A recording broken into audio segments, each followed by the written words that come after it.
Եվ այսպես անկախությունից ի վեր առաջին անգամ Հայաստանի Հանրապետության բոլոր սահմանային անցակետերը վերահսկվում են եւ այնտեղ ծառայությունն իրականացվում է Հայաստանի սահմանապահ զորքերի կողմից։ Վարչապետն է հայտարարել ԱԱԾ սահմանապահ զորքերի օրվա առթիվ կազմակերպված միջոցառմանը։ Նիկոլ Փաշինյանի խոսքով հաջորդ կարևոր նորությունը սահմանների վերաբերյալ այն է, որ արդեն 2 տարի է Ադրբեջանի հետ ունենք սահմանազատված եւ սահմանագծված 12 կիլոմետրանոց հատված, որտեղ ծառայություն են իրականացնում Հայաստանի Հանրապետության սահմանապահ զորքերը։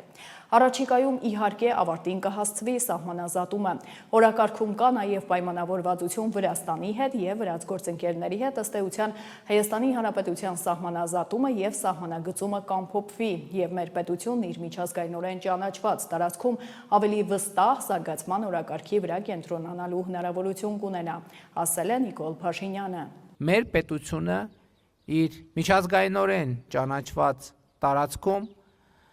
ավելի վստահ ձևով զարգացման օրակարգի վրա կենտրոնանալու հնարավորություն կունենա։ Ես ուզում եմ ելինդ գծել, որ խաղաղության հետ զուգահեռ սահմանապահը Հայաստանի Հանրապետության եւ ընդհանրապես ցանկացած պետության, բայց նաեւ Հայաստանի Հանրապետության մասին եմ ես հիմա խոսում, մեր պետության, մեր ինքնիշխանության, մեր անկախության կարևորագույն սիմվոլներից է։ Եվ մեր ցանկությունն է նաև, որ երբ որ ասում ենք, որ սահմանը կսահմանազատվի, սահմանագծվի, մեր ցանկությունն է, որ մեր բանակի ծառայողները հնարավորություն ունենան իրենց ծառայությունը իրականացնել մշտական տեղակայման վայրերում։ Մենք այս նրբությունը նույնպես չենք նկատում, բայց տասնյակ տարիներով մեր բանակը իր ծառայության մեծ մասը անց է կացնում խրամատներում, դիրքերում, որոնց պայմանները մեզ հայտնի հանգամանքների բերումով լավագույնը չեն։ Իհարկե, մենք հիմա նաև սահմաններին ամրաշինական աշխատանքներ ենք իրականացնում, ինժեներական հսկայածավալ աշխատանքներ են իրականացվում, բայց մեր նպատակադրումը այն է, որ X պահի մենք նաև այդ ամրացված շրջանները կհանձնենք սահմանապահ զորքերին, որպեսզի սահմանապահ զորքերը այդ տեղերում նույնպես ծառայություն իրականացնեն։ Իհարկե, սա տեղի կունենա լիակատար խաղաղության պայմաններում, դեպի ուր մենք իհարկե ամեն ամսվա, ամեն շաբաթվա, ամեն օրվա հետ ավելի ու ավելի վստահ ենք քայլում եւ մեր տարածաշրջանը պատմական փոփոխություններ է ապրում եւ այդ փոփոխությունները միանշանակ դրական են եւ մեր խնդիրն է, որ Հայաստանի Հանրապետությունում սահմանապահ զորքերի գործառութային նշանակությունը եւ նաեւ սահմանապահ զորքերի ծառայության մասշտաբները գնալով ընդլայնվել, որովհետեւ ելի ասում եմ, սահմանապահի ծառայությունը խաղաղության կարևորագույն սիմվոլ է միևնույն ժամանակ ինքնիշխանության, անկախության, անվտանգության, որովհետև այնտեղ, որտեղ սահմանապահը կանգնած է, այդտեղ անվտանգության նկատմամբ վստահության ավելի մեծ մակարդակ կա եւ այս վստահության բերումով է, որ պետությունը, կառավարությունը որոշում է կայացնում այս կամ այն հատվածը սահմանի հանձնել սահմանապահ զորքերի ծառայությանը։ Բայց այս ամենը նշանակում է, որ մենք առաջիկայում պետք է գրավչության ավելի բարձր մակարդակ ապահովենք մեր սահմանապահ զորքերի համար։ Մյուս կողմից սա նշանակում է, որ մենք գնալով պրոֆեսիոնալիզմի ավելի բարձր մակարդակ պետք է ակնկալենք մեր սահմանապահ զորքերից, որովհետև իհարկե խաղաղությունը նաև պատասխանատվություն է եւ չմոռանանք նաեւ, որ սահմանապահ զորքերը, սահմանապահ ծառայողները այն մարդիկ են, ովքեր առաջինը դիմավորում են Հայաստան եկած օտարերկրացիներին եւ պակաս կարեւոր չէ, դիմավորում են արտերկրյա ճանապարհորդություններից Հայաստանի Հանրապետություն վերադարձող քաղաքացիներին։ Եվ այս հանդիպման պահը մենք պետք է շատ լրջորեն վերլուծենք եւ գնահատենք, որովհետեւ այս կոնտակտը շատ կարեւոր կոնտակտ է, որի տպավորությունները շատ բան կարող են փոխել եւ օտարերկրացիների եւ Հայաստանի Հանրապետության քաղաքացի ընկալումների մեջ սեփական պետության, սեփական անկախության եւ ինքնիշխանության եւ պաշտպանվածության վերաբերյալ։ Եվ հիմա մենք իհարկե այդ խնդիրը առաջադրել ենք եւ հաջողությամբ իրականացնում ենք եւ մեր սահմանապահ զորքերում լայնորեն իրականացվում են վերապատրաստման ծրագրեր, պրոֆեսիոնալ մակարդակի բարձրացման շարունակական ծրագրեր, իհարկե գործում է նաեւ կամավոր ատեստավորման համակարգ, որը օգնում է նաեւ սոցիալական երաշխիքների ավելի բարձր մակարդակից օգտվել։ Ուրախությամբ եմ արձանագրում, որ նաեւ մեր սահմանապահ զորքերում ավելի ու ավելի շատ ժամկետային զինծառայողներ են ներգրավվում եւ մենք նաեւ հնարավորություն ունենք այդ թվում սահմանապահ զորքերում որոշակի ծրագրեր իրականացնել, որպեսզի ժամկետային զինծառայողները ավելի երկար ժամանակահատվածում իրենց գործունեությունը եւ կյանքը կապեն սահմանապահ զորքերի հետ եւ դա խողովակ կդառնա, որով մեր սահմանապահ զորքերը, այդ թվում սպայական անձնակազմը հետագայում եւ երկարաժամկետ ժամանակահատվածի համար համալրման առավել հուսալի մեխանիզմներ եւ եղանակներ կունենան։ Սահմանապահ զորքերի հարգելի ծառայողներ, կրկին շնորհավորում եմ բոլորիս սահմանապահի օրվա առիթով եւ կրկին շնորհակալություն եմ հայտնում բոլորիդ ձեր ծառայության համար իշահ Հայաստանի Հանրապետության, նրա անկախության, ինքնիշխանության, պետականության, անվտանգության եւ իշահ Հայաստանի Հանրապետության քաղաքացիների, ովքեր պետք է հպարտանան իրենց պետությամբ, ովքեր պետք է սիրեն իրենց պետությունը, բայց շատ կարևոր է, որ պետությունը նույնքան սիրի քաղաքացուն, որքան քաղաքացին է սիրում պետությանը եւ այդ թվում սահմանապահ զորքերի ծառայությունից Հայաստանի Հանրապետության քաղաքացիները պետք է զգան պետության հոգատարությունը եւ սերը իրենց նկատմամբ եւ իհարկե այդ թվում սահմանապահ զորքերի ծառայողները պիտի զգան իրենց պետության հոգատարությունը եւ սերը իրենց նկատմամբ։ Եվ ուրեմն կեցե Հայաստանի Հանրապետության սահմանապահ զորքերը, փառք նահատակներին եւ կեցե Հայաստանի Հանրապետությունը։ Շնորհակալ եմ։ Շարունակենք, Աննա Հակոբյանը հաղորդում կներկայացնի Դանիել Յոհաննիսյանի եւ անկախ դիտորդ դաշինքի դեմ։ Իրազեկ քաղաքացիների միավորում հասարակական կազմակերպության հիմնադիր Դանիել Յոհաննիսյանն օրերս տեղեկացրել էր, որ անկախ դիտորդ դաշինքը ենթադրյալ խախտումներ է հայտնաբերել Իմ քայլը հիմնադրամի վերջին ամիսների գործունեության մեջ։ Ուստի դիմել են վարչական դատարան պատասխանատվության ենթարկելու հիմնադրամի գործադիր մարմնի ղեկավար Աննա Հակոբյանին։ Աննա Հակոբյանը հայտարարել է, որ փաստաբանական թիմը հաղորդում կներկայացնի Յոհաննիսյանի եւ անկախ դիտորդ դաշինքի դեմ։ Իմ քայլը ասոցացվում է քաղաքացիական պայմանագրի հետ, փաստ է Աննա Հակոբյանի ասոցացումը։ Ասում են նրանք եւ ինչպես նշված է ազատության հոդվածում, եթե վարչական դատարանում ապացուցվեն Իմ քայլը հիմնադրամի խախտումները, Հակոբյանին սպառնում է տուգանք մինչեւ 6 միլիոն դրամի չափով։ Աննա Հակոբյանը հայտարարում է, որ խախտվել են իր սահմանադրությամբ մի շարք օրենքներով եւ միջազգային կոնվենցիաներով պաշտպանվող իրավունքները։ Փաստաբանական թիմին էլ խնդրել է ուսումնասիրություն կատարել նախաձեռնելու երկու գործողություն։ Այն է Յոհաննիսյանի նկատմամբ քրեական գործ հարուցելու նպատակով հաղորդման ներկայացման հնարավորություն, նաև անկախ դիտորդ դաշինքի դեմ հայցադիմումի ներկայացման հնարավորություն, Իմ քայլը հիմնադրամի գործարար համբավին հեղինակությանը հասցրած վնասները հատուցելու պահանջով։ Արձագանքելով լրագրողի հարցին Հակոբյանը նշել է, որ կրթվել է նորաձև է շարժումը, Հայաստանի կառավարության կողմից որևէ ֆինանսավորում չի ունեցել։ Սույնով խախտվել են իմ սահմանադրությամբ մի շարք օրենքներով եւ միջազգային կոնվենցիաներով պաշտպանվող իրավունքները։ Մասնավորապես սահմանադրության հոդված համար 7-ը ընտրական իրավունքի սկզբունքները սահմանում է Ազգային ժողովի եւ համայնքների ավականիների ընտրությունները, ինչպես նաեւ հանրաքվեներն անցկացվում են ընդհանուր, հավասար, ազատ եւ ուղղակի ընտրական իրավունքի հիման վրա գաղտնի քվեարկությամբ։ Մասնավորապես իմ հանդեպ խախտվել է այս հոդվածը սահմանադրության։ Հայաստանի Հանրապետության ընտրական օրենսգրքի հոդված համար 4-ը ազատ ընտրական իրավունքը սահմանում է. ընտրություններն անցկացվում են ընտրական իրավունքի իրականացման,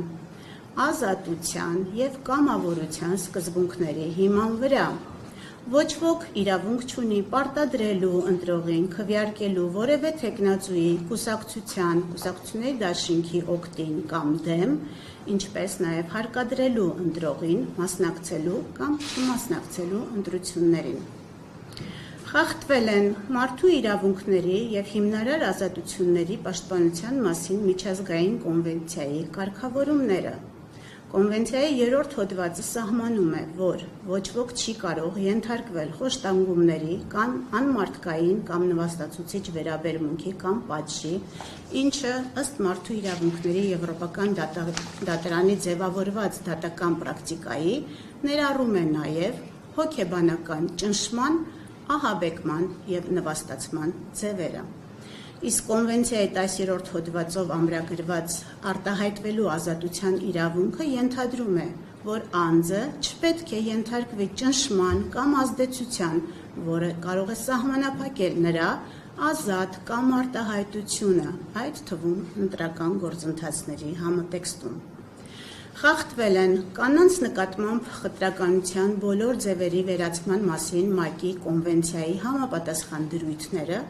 որոնք քրեականացնում են ցանկացած հիմքով բռնությունը, ներառյալ նաև հոգեբանական և հուզական բռնության ձևերը, որոնք կարող են արտահայտվել սպառնալիքի, հարկադրանքի կամ մանիպուլյացիայի միջոցով և դիտարկվում են որպես կանանց նկատմամբ խտրականության դրսևորում։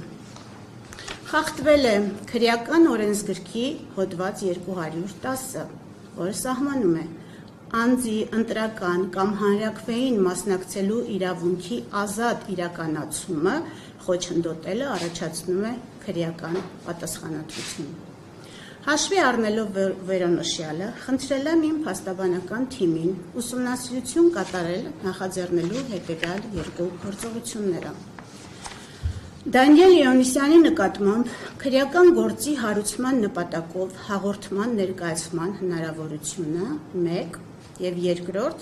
անկախ դիտորդ դաշինքի դեմ հայցադիմումի ներկայացման հնարավորությունը Իմ քայլը հիմնադրամի գործարար համբավին հեղինակությանը հասցրած վնասները հատուցելու պահանջով։ Բոլորի ուշադրությունը ուզում եմ հրավիրել այն հանգամանքի վրա, որ եթե այժմ իմ անձով պայմանավորված ըստ անկախ դիտորդի հիմնադրամը ասոցացվում է իշխանական ուժի հետ, ուստի ազգային ժողովի ընտրությունների նշանակման մասին հրամանագրի հրապարակումից հետո պետք է կասեցներ իր գործունեությունը, ապա մասնավորապես 2022 թվականի սեպտեմբերին Շիրակում անցկացվող ՏԻՄ ընտրությունների ժամանակաշրջանում Իմ քայլը հիմնադրամի գործադիր տնօրենի պաշտոնը զբաղեցրել է այն ժամանակ քաղաքացիական պայմանագիր կուսակցության վարչության անդամ հանդիսացող Մխիթար Հայրապետյանը։ Այդ ամբողջ ընթացքում Իմ քայլը հիմնադրամը Շիրակում անցկացրել է պատերազմի մասնակիցների մասնագիտական ներուժի բացահայտում ծրագիրը եւ ընդհանրապես Մխիթար Հայրապետյանի Իմ քայլը հիմնադրամի գործադիր տնօրեն լինելու ընթացքում տարբեր ՏԻՄ ընտրություններ են տեղի ունեցել տարբեր համայնքներում, որտեղ Իմ քայլը հիմնադրամը զուգահեռաբար իրականացրել է բարեգործական ծրագրեր։ Որևէ ուսումնասիրություն հիմնադրամի կամ նրա պաշտոնատար անձի նկատմամբ քրեական կամ վարչական պատասխանատվություն կիրառելու մասով այդ փուլում չի կատարվել։ Ես այս փաստը ևս դիտարկում եմ որպես օրենսդրությամբ սահմանված կանանց նկատմամբ խտրականության արգելքի խախտում։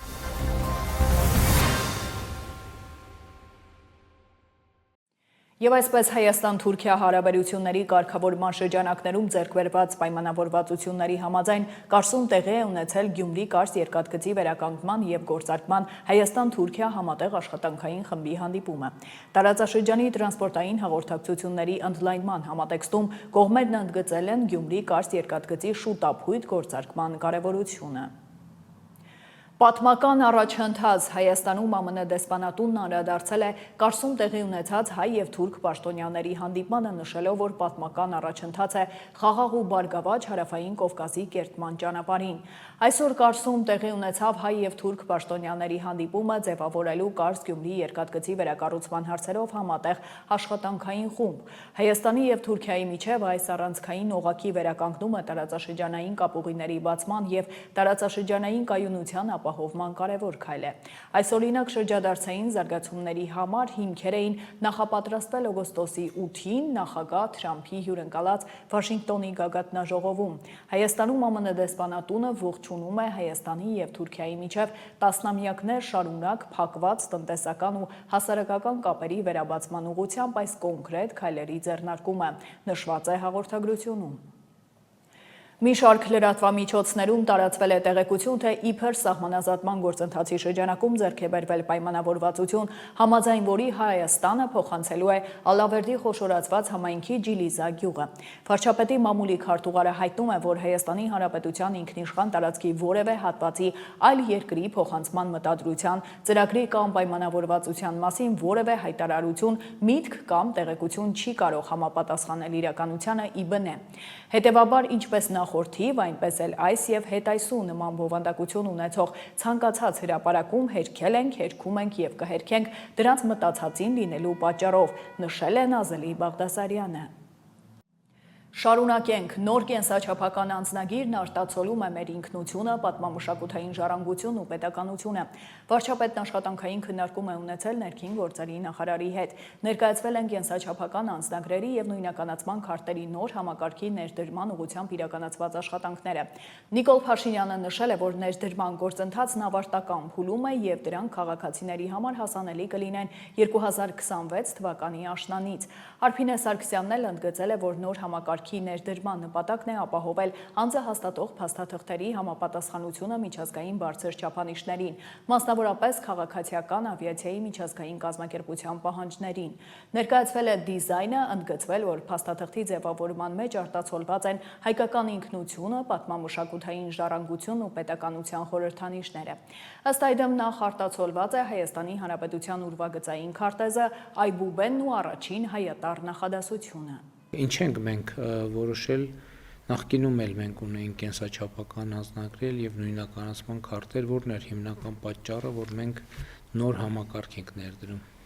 Մեծարգո վարչապետ, այո, մեր նպատակը կենսաչափական նոր անձնագիր եւ նույնականացման քարտ տրամադրելն է մեր քաղաքացիներին։ Ինչու ենք մենք նոր համակարգներ դնում, որովհետեւ այն ենթակառուցվածքը, որը օրինակ 2022 թվականին հասանելի է եղել Հայաստանի Հանրապետությունում, առհասարակ որևէ աղերս չունի միջազգային ստանդարտի հետ, եւ մեր նպատակն է քաղաքացիական ավիացիայի միջազգային կազմակերպության ICAO-ի 9303 ստանդարտին համապատասխան նոր փաստաթղթեր տրամադրել մեր քաղաքացիներին։ Սա նշանակում է, որ նորագույն տեխնոլոգիաների համապատասխան են փաստաթղթերը, սահմաններին փոխճանաչելի փաստաթղթերի մասին ենք խոսում, որպեսզի մեր քաղաքացիները շատ ավելի արժանապատիվ կարողանան ճանապարհորդել։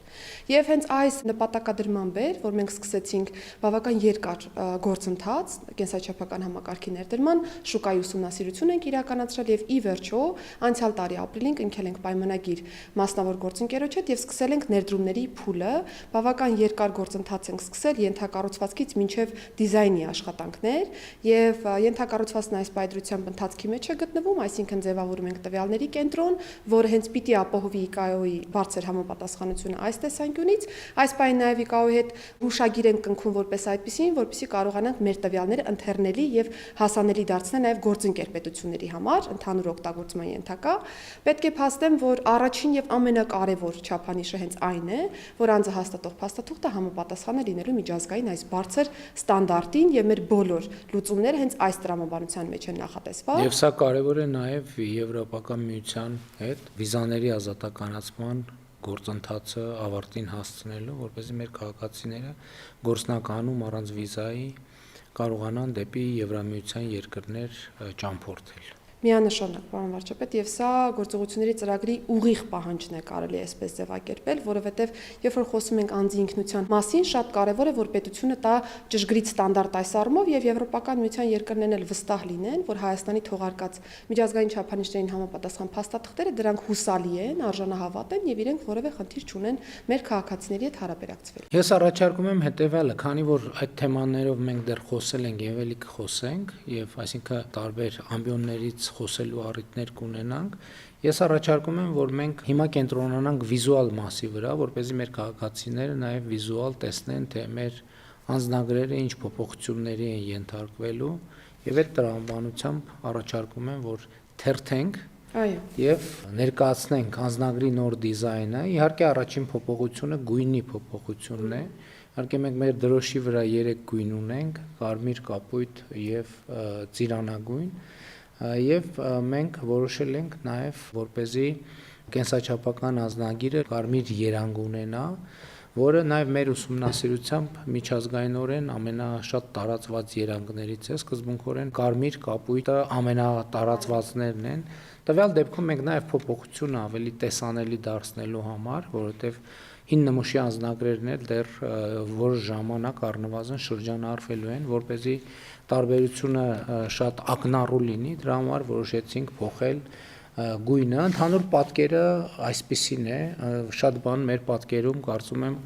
առաջին էջում չի փոխվել, հին նմուշի կենսաչափական անձնագրերում էլ այս նշանը կա, կենսաչափականի նշանը, եւ այդտեղ ոչ մի բան չի փոխվել։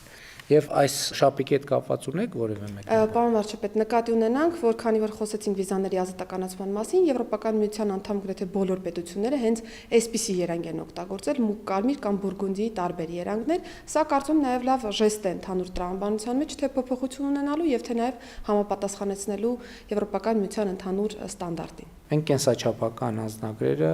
պլանավորում ենք, որ արդեն քաղաքացիներին հասանելի կլինեն 2026 թվականի աշնանը եւ նաեւ արդեն ինչպես առիթ եմ ունեցել ընդգծելու կենսաչափական անձնագրերի ներդրմանը զուգահեռ մենք մեր սահմանային անցման կետերում նաեւ ներդնելու ենք առանց կոնտակտի, մարդկային կոնտակտի անցման մոդելը, երբ որ քաղաքացիները կենսաչափական անձնագիր ունեցող ուղղակի այդ անձնագրերը սկան անելու միջոցով եւ մարդու հետ շփում չունենալու պայմաններում կարողանան հատել սահմանը օդանավակայանում եւ սահմանային անցման մյուս բոլոր կետերում։ Այնպես որ Հայաստանի Հանրապետության սիրելի քաղաքացիներ, բարով վայելենք մեր նոր կենսաչափական անձնագրերը, հիմա արդեն գործնականում սկսում ենք թողարկման գործընթացը։ Այլ թեմաներ, ուժեղ Հայաստան կուսակցության անդամ կանդազմականունով հայտնի Արթուր Ավանեսյանը կալանավորվել է 2 ամսով։ Այս մասին հայտնում են հակակոռուպցիոն դատարանից։ Ավելի վաղ հակակոռուպցիոն կոմիտեն հաղորդագրություններ տարածել, համաձայն որի փաստական տվյալներ են ստացվել այն մասին, որ ուժեղ Հայաստան կուսակցության համակիրը ազգային ժողովի ընտրություններին իրենց օգտին քվեարկելու դիմաց մի շարք ընտրողների աշխատանքի ընդունելու եւ այլ եղանակով խոստացել է տալ կաշառք։ Առաջարկն ընդունվել է։ Դեպքի առթիվ նախաձեռնվել է քրեական վարույթ, հանրային քրեական հետապնդում է հարուցվել 4 անձի նկատմամբ, որոնք ձերբակալվել են։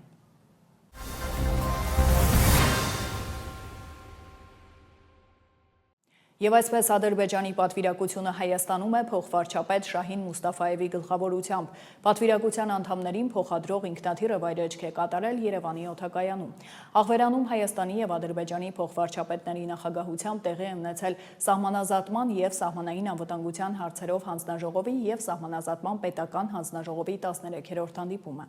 Կողմերը մանրամասն մտքեր են փոխանակել սահմանազատման միջոցառումների հետ կապված կազմակերպչական եւ տեխնիկական հարցերի շուրջ։ Համաձայնեցրել են փոխանակել սահմանազատման աշխատանքների իրականացման կարգի վերաբերյալ հետևյալ ուղեցույցների նախագծերի տեքստերը։ Սահմանազատման փորձագիտական խմբերի աշխատանքի կարգի մասին ուղեցույց, քարտեզի ստեղծման կարգի մասին ուղեցույց, սահմանազատման փաստաթղթերի ձևակերպման եւ հրատարակման կարգի մասին ուղեցույց։ Կողմերը համաձայնության են եկել դիմել կառավարություններին ուղեցույցների համապատասխան հաստատման համար։ Փոխվարչապետներն առանձին մտքեր են փոխանակել փոխադարձ հետաքրքրություն ներկայացնող հարցերի շուրջ։ Նշվել է, որ դեպի Հայաստան բեռների տարանցումն Ադրբեջանի Հանրապետության տարածքով հաջողությամբ իրականացվում է եւ շարունակվում։ Գոհունակությամբ նշվել է, որ Ադրբեջանը իրականացնում է նավթամթերքի մատակարարում դեպի Հայաստան, ինչը վկայում է երկրների միջև առևտրատնտեսական կապերի ձևավորման մասին։ Տեղի է ունեցել նաև կողմերի գործարար շրջանակների ներկայացուցիչների մասնակցությամբ քննարկում առևտրատնտեսական գործակցության զարգացմանը, ապրանքների եւ ծառայությունների փոխադարձ մատակարարումներին, ինչպես նաև տարանցիկ փոխադրումներին վերաբերող հարցերի շուրջ։ Հատուկ ընդգծվել է, որ ձեռքբերված արդյունքները հնարավոր են դարձել Նիկոլ Փաշինյանի եւ Իլհամ Ալիևի քաղաքական կամքի շնորհիվ։ Հանդիպման արդյունքներով ստորագրվել է համապատասխան արձանագրություն։ Կողմերը պայմանավորվել են աշխատանքային կարգով համաձայնեցնել Ադրբեջանում հաջորդ հանդիպման անցկացման ամսաթիվը։ Այս մասին առավել հանգամանալից դիտեք վերլուծական հատվածում։ Շարունակենք։ Փարիզում տեղի ունեցել Հայաստանի դեսպանության նոր շենքի բացման հանդիսավոր արարողությունը։ Արարատ Միրզոյանը բարձրացրել է Հայաստանի Հանրապետության եռագույնը, Հանրապետության զինվորական նվագախմբի կատարմամբ հնչել են երկու երկրների ազգային օրհներգերը եւ ժապավենի կտրելու արարողությունից հետո պաշտոնապես ազդարարվել է դեսպանության բացումը։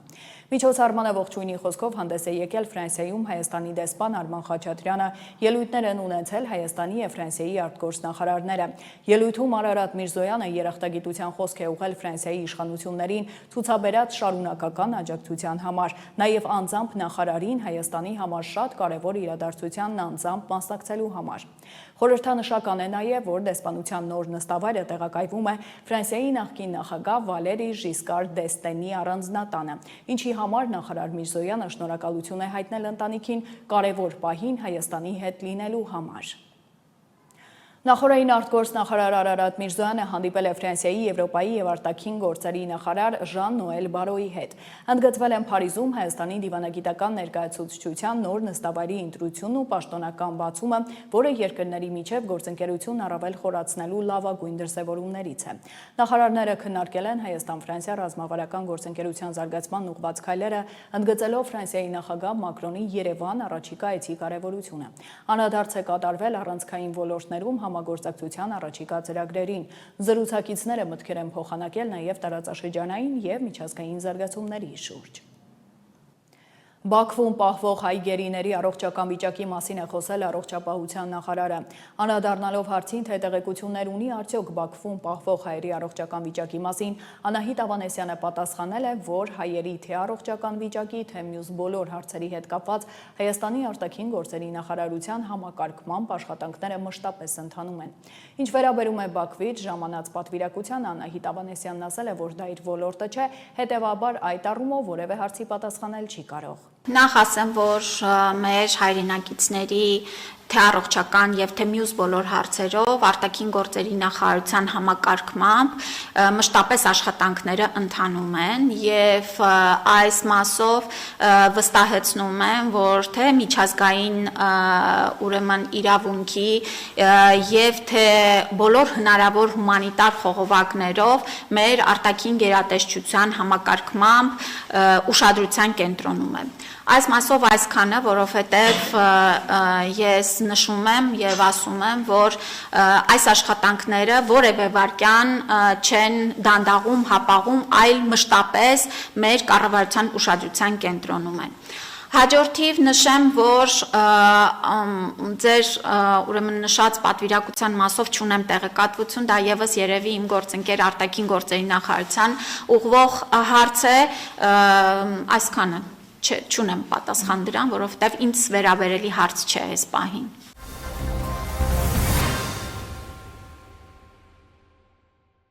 Եվ այսպես ադրբեջանական պատվիրակության այցի մասին է խոսել վարչապետը ճեպազրույցում, պատասխանելով լրագրողի դիտարկմանը, Նիկոլ Փաշինյանն ասել է, որ ցանկացած միջազգային հյուրի պետք է ընդունել հնարավորինս լավ։ Երկու երկրների փոխվարչապետների այցերը պատմական են խաղաղության գործընթացի եւ ինստիտուցիոնալացման դրամաբանության մեջ, եւ Նիկոլ Փաշինյանը շատ ուրախ է, որ եկել են այդ հանգրվանին։ Ղարաբաղում եկեղեցիների ոչնչացման հարցին է արձագանքել վարչապետը, նաև պատասխանել հարցին, ինչ փուլում է գերիների վերադարձի թեման, նաև արձագանքել պրոցեսը ընտրությունների հետ կապելու եւ ադրբեջանցիների Հայաստանի Հանրապետություն վերադարձի մասին շահարկումներին։ Ուզում եմ հիշեցնել, որ Հայաստանը եւ Ադրբեջանը փոխադարձաբար ճանաչել են միմյանց տարածքային ամբողջականությունը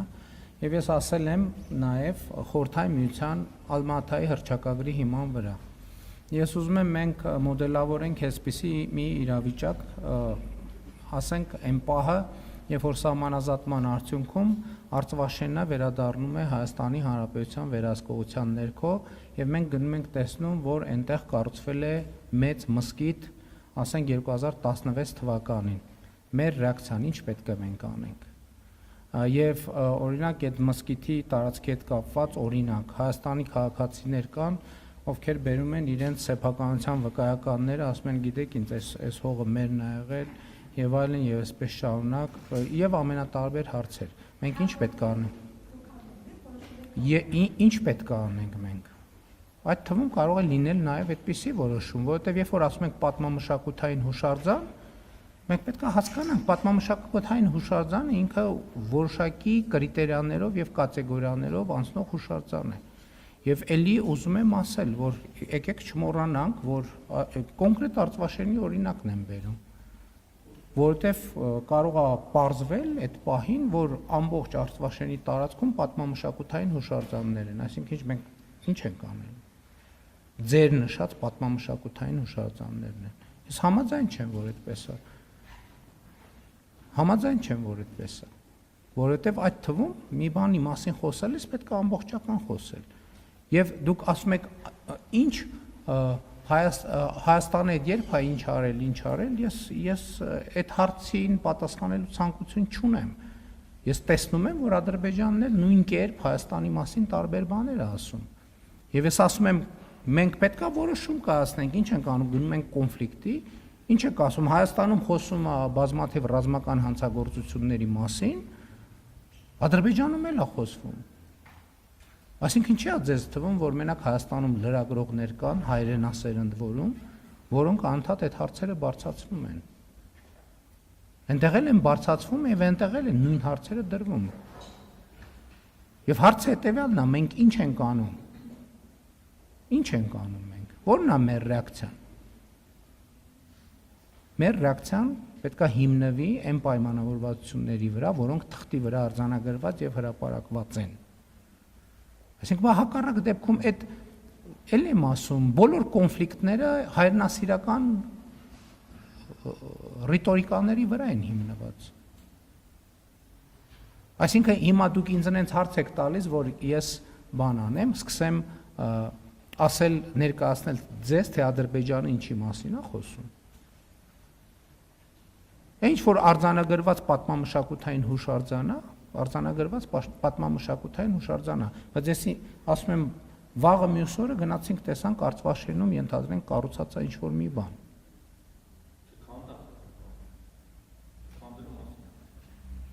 Գնանք եկեղեցին, որը թվարկում է, կառուցվել է 2016 թվականին, նոծվել է 2019 թվականին։ Մենք դա գիտենք այդ փաստի մասին, թե չգիտենք։ Հա?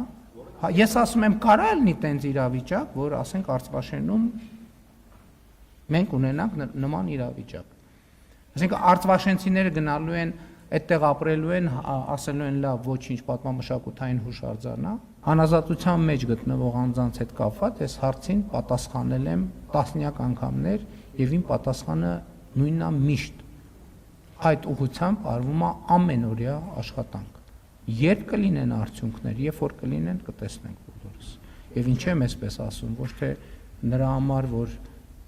ինչ որ ինֆորմացիա ունեմ, որը չեմ ուզում կիսել, այլ իմ փորձը ցույց է տալիս, միջև որևէ մեկը ձեր նշած անձանցից սահմանը չի հատել եւ չի հայտնվել Հայաստանի Հանրապետության տարածքում, ազդարարել նման հնարավորության մասին առնվազն լուրջ չէ։ Երբ որ մեր նարատիվները, երբ որ մենք ասում ենք նման հարց պետքա չդրվի ընդհանրապես, այլ Ղարաբաղի մեր քույրներն ու եղբայրները պետքա բնավորվեն, տնավորվեն Հայաստանում, այդ ամեն ինչը իրար հետ է կապված։ Մենք արդեն ընդունել ենք նրանց, ում պետքա ընդունենք։ Խոսքը Ղարաբաղից տեղահանված մեր քույրերի եւ եղբայրների մասին է։ Եվ նրանք, ովքեր ուզում են այդ օրակարգը առաջ մղել, նրանք ուրիշ բանով զբաղված չեն, նրանք ուզում են տեղ բացել այդ խոսակցության համար։ Ֆիզիկ ավարտել եք, դուք թե չեք ավարտել։ Ես դրա համար եմ ասում, օրինակ Կալուգացի օլիգարխը ինքը չի հասկանում ինքը ինչ է խոսում։ Եվ հələ նրանք ովքեր չեն հասկանում, այդ հələ հասկանում եմ։ Բայց նրանք ովքեր որ հասկանում են եւ դա անելով են ասում եմ շատ ուղիղ ասում եմ։ Նրանք ովքեր ծածանում են դրոշներ եւ խոսում են Ղարաբաղի, մեր քույրերի եւ եղբայրների վերադարձի իրավունքի մասին, մենք խոսում ենք, որ նրանք պետքա տնավորվեն Հայաստանի Հանրապետությունում։ Իսկ այդ մյուս խոսույթի հեղինակները նրանք ուզում են տեղ բացել այդ խոսակցության համար, տեղ բացել։ Որտեւ մեր քաղաքականության արդյունքում այդ տեղը փակվել է, նրանք ուզում են տեղ բացել։ Ֆրանսիայի նախագահը մայիսի 3-ից 5-ը կլինի Հայաստանում։ Այցի շրջանակում Էմանուել Մակրոնը նախ կմասնակցի Երևանում եվրոպական քաղաքական համայնքի գագաթնաժողովին։ Տեղի կունենա վարչապետի հետ առանձնազրույցը, որին կհաջորդի երկու երկրների առաջնորդների ընդլայնված կազմով հանդիպումը։ Փաստաթղթերի ստորագրման արարողությունից հետո Նիկոլ Փաշինյանն ու Էմանուել Մակրոնը ԶԼՄ-ների համար հայտարարություններ կանեն։ Նախագահ Մակրոնը Ծիծեռնակաբերդի հուշահամալիրում հարգանքի տուրք կմատուցի հայոց ցեղասպանության զոհերի հիշատակին, նաև կայցելի Մատենադարան։ Տեղի կունենա նաև նախագահ Վահագն Խաչատուրյանի հետ հանդիպում։ Ֆրանսիայի նախագահը Հայաստանի վարչապետի ուղեկցությամբ կայցելի Գյումրի, որտեղ հարգանքի տուրք կմատուցի 1988 թվականի երկրաշարժի զոհերի հիշատակին։ Նիկոլ Փաշինյանն ու Էմանուել Մակրոնը Գյումրիում ներկա կլինեն երաժշտական կամուրջ Հայաստան-Ֆրանսիա խորագրով համերգին։ Հայ-ֆրանսիական բարեկամության մասին առավել հանգամանալից դիտեք թողարկման վերլուծական հատվածում։ Շարունակենք։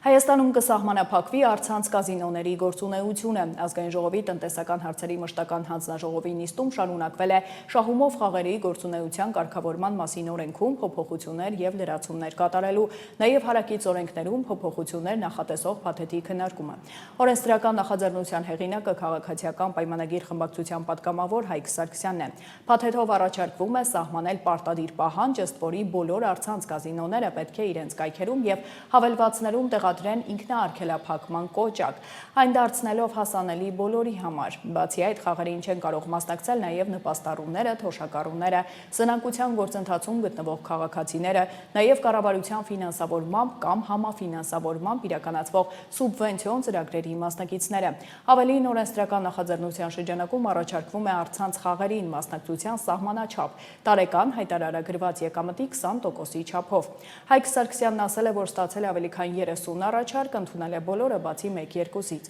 Քննարկումներից հետո նախաձեռնությունը դրական եզրակացություն է ստացել։ Ձեր առաջարկների հիման վրա ամփոփաթերթը, որ հիմա մեր ձեռքի տակ է, առաջարկներից մեկը, որը վերաբերում է եկամտի որոշակի տոկոսով սահմանափակելու։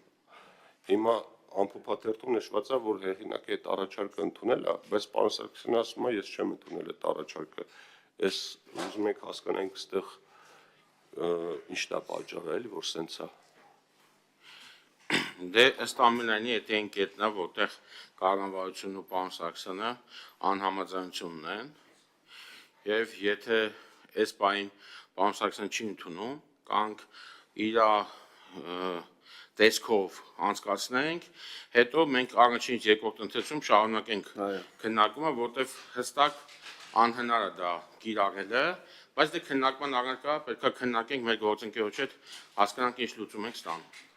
Չէ, կիրառելի է, կիրառելու առումով, տեխնիկայի առումով այս փոփոխությունները ես հանել եմ ձեր առաջարկով, վիճակը խաղերի եւ շահումով խաղերի մասին օրենքներից, թողել եմ այն խաղային գործունեության մասին օրենքը, որը օպերատորի ներդրվելուց հետո աշխատելու ամբողջությամբ կիրառելի է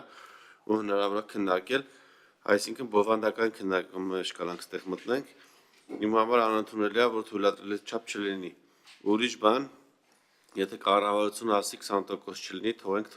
30% պարտվի կամ 50% պարտվի, բայց որ շեմ չլինի, իմ համար անընդունելի է սկզբունքորեն ու պետք է կապման մեջ լինի։ Մարդուն չենք կարող թողենք իր աշխատավարձից շատ պարտվի կամ իր ամբողջ աշխատավարձը պարտվի, իր եկամուտը լավ ու պետք է հստակ շեմ սահմանվի։ Եթե 20%-ի շուրջ կարանք բազարանենք, բայց ուրիշ հարցով չէ։ Պարսակ, եկեք սենց անենք, հիմա բովանդակային առումով չքննարկենք, որովհետև երեք ուղարկել ենք, հիմա հարցը մենակ այս անհամապատասխանությանն էր վերաբերվում։ Մեկ էլ բանի հետ կապված, եկամտահարկի հետ վերադարձի հետ կապված, ձևակերպումը հետևյալ կերպ եք տվել։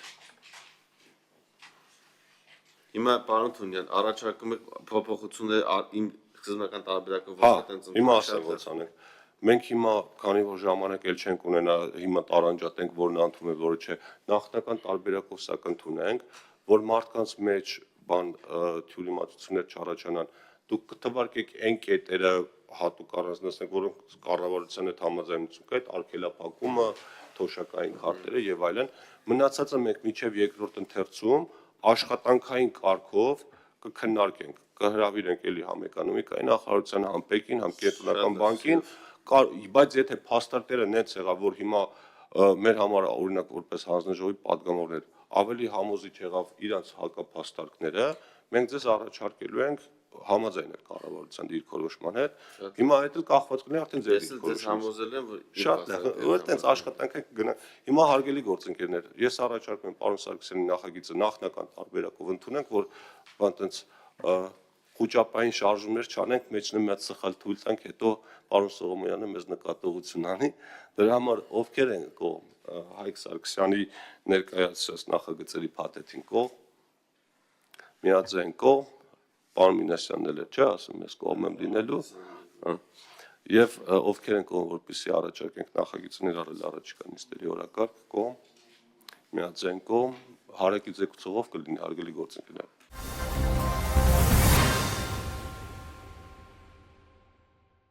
Եվ այսպես մայիսի 1-ն աշխատանքի եւ աշխատավորների միջազգային օրն է, որը նշվում է աշխարհի 140-ից ավելի երկրում։ Տոնն առաջին անգամ նշվել է 1890-ին, մինչև այդ 1886-ի մայիսի 1-ին ամերիկացի աշխատավորները կազմակերպել էին գործադուլ աշխատանքային օրը 8 ժամ դարձնելու պահանջով։ Գործադուլն ուղեկցվել էր բախումներով եւ արյունահեղությամբ։ 1889-ին երկրորդ ինտերնացիոնալի Փարիզյան կոնգրեսը ի հիշատակ Չիկագոյի աշխատավորների ելույթների որոշեց մեկ միասնական օր ընտրել, երբ աշխատավորներն իշխանություններին իրենց պահանջները կներկայացնեին։ Առաջին անգամ տոնը նշվել է 1890-ին Ավստրո-Հունգարիայում, Բելգիայում, Գերմանիայում, Դանիայում, Իսպանիայում, Նորվեգիայում եւ մի շարք այլ երկրներում։ Հայաստանում մայիսի 1-ը տոնական եւ ոչ աշխատանքային օր է։ Տարիներ շարունակ տոնն ուղեկցվել է մեծ շքերթով։ Օրվա տոնական միջոցառմանը մասնակցել են տարբեր ընկերություններ Ամիրյան փողոցում։ Նիկոլ Փաշինյանը շնորհակալություն է հայտնել ընկերությունների ներկայացուցիչներին ու շփվել քաղաքացիների հետ։ Միջոցառման շրջանակում տեղի ունեցել քայլերթ, որին հաջորդել է համերգը։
Բարև ձեզ ժողովուրդ, շնորհակալ ենք աշխատանքի համար։ Ինչ կարծիք եք, այս լավ միջոցառում եք կազմակերպել, պետք է ամեն ամիս արձակելու կարծիքով, չէ։ Ամեն ամիս պետք է լինի։ Ամեն ամիս չէ։ Ամեն ամիս շատ կլինի, ամեն տարի ընկերությունները կան իրանց հաջողությունները նշան։ Լավ է տրամադրությունը։ Շատ լավ։ Ուրախ եմ շատ։